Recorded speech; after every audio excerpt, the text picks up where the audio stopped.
دو سنة دي برا هو شيف عاقل كحنوسني حل كاسي كبير قال أنا وقول شقيني شيف عاقل كهذا تاريخ دي سكمور بحين اليوم لكن حل كأن هي مركي أن نكتش أن يقيسان حل كأوحلو قرتي إلى كيسي أو فيصل محمد عبد صوفي الله يراده يا هانا رجع وحن سنة كوين هاي سنة يرو كوبان لكن والد هانا رجع دريه مركي أي قيسهان وهذين أما يسوسين إن فيصل محمد عبد صوفي وقبطو حلكي وهي أبيه أو كسر هاي ووجي أو مانتنا lagu magacaabo Faysal Maxamed Cabdi Soofe chief caaqilkii guud ee Muuse Tuurwa arintaas oo shaacinayna waqtiga cala masarkiisana way soo bixi doonaa waxaan u ducaynaynaa marxuumkii sidii hore loo sheegay Maxamed Cabdi Soofe ilaahay ha u naxariisto naxariistiisana Allah ka waraabe khayr badan baa uu lahaa khayrkiisa badna Allah u aqbalo xilka lagu wareejiyay maanta xilka Faysal محمد عبد سوفنا إلهي وحن كبر ينا حلك أي مسؤولية دا إلهي سبحانه وتعالى إنه إلهي أفضيديو إنه قلنا والله ليالان سكو قرب تاقنو شيء مالك اللولا شقيو سيدا وقو مالك عيد ولا باي حل تكسارتو كعم بحدا هدي لسي حلك أي مسؤولية أو كسو بحيا وحن نورة شيء إنه كعدير بانوها إلهي سبحانه وتعالى هلكم محمد عبد سوفي عبد سوفي وكسو ساري رجل ماذا إلهي سبحانه وتعالى إنه كم وشيو runtii maanta waxa weeye arrinka ay soo goosteen qoyskiina inankiisa lagu wareejiyo oo caleema saarkuna dambay doono runtii waanu la qaadanay si fiicanna way uga soo fikreen chiefka kale ee sii hayay ee inanka adeerka waana waxaan leenahay isla muddo dheer buu hadda ka soo shaqeeyay nabadda isagana waxaan leenahay jazaakumullahu khayr iyo abihiis Maxamed Cabdi Soofe ah chief caaqil ahaa iyo Cabdi Soofe iyo Xasan Soofe oo ka horeeyay afarta qarni bay maraysaa alxamdulillaah rabbil caalamiin waxaanu leenahay haddaa isla soo garateen dee weydinku ducaynaynaa inanka waxaad yeelaysaa waa lagula shaqaynayaa waa lagu duceeyey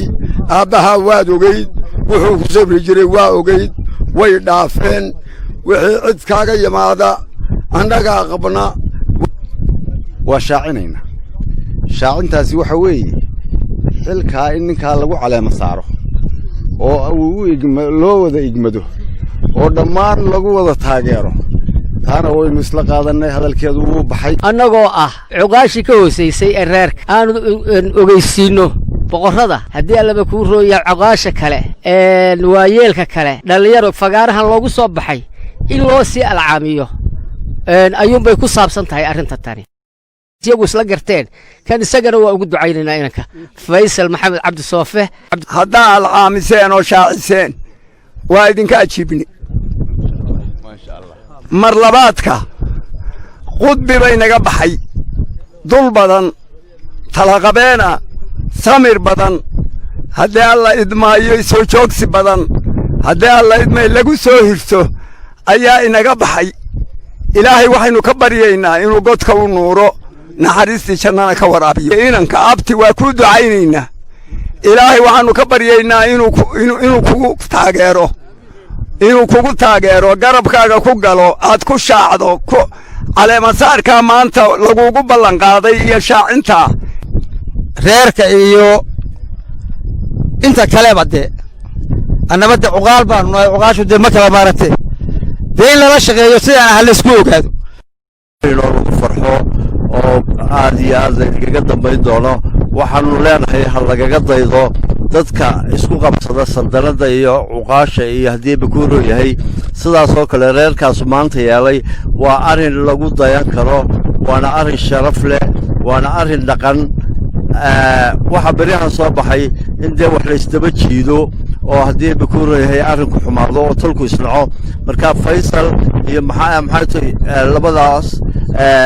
waan u ducaynaynaa tan chiefka caaqilka cusub ee lagu shaaciyey halka beeshu markay tashatay siday inoo sheegeen chiefidii soo tashatay beeshii guud ee Muuse Tuurwa u soo gudbisay maanta halka ay kaga dhawaaqeen wakiilkii jiifka ee xilka sii hayay uu inankiisa ku wareejiyey boqorkiina ay noogu dhawaaqay ay noo soo wada gudbiyeen waxaanu leenahay waa noo guddoon waa guddoonni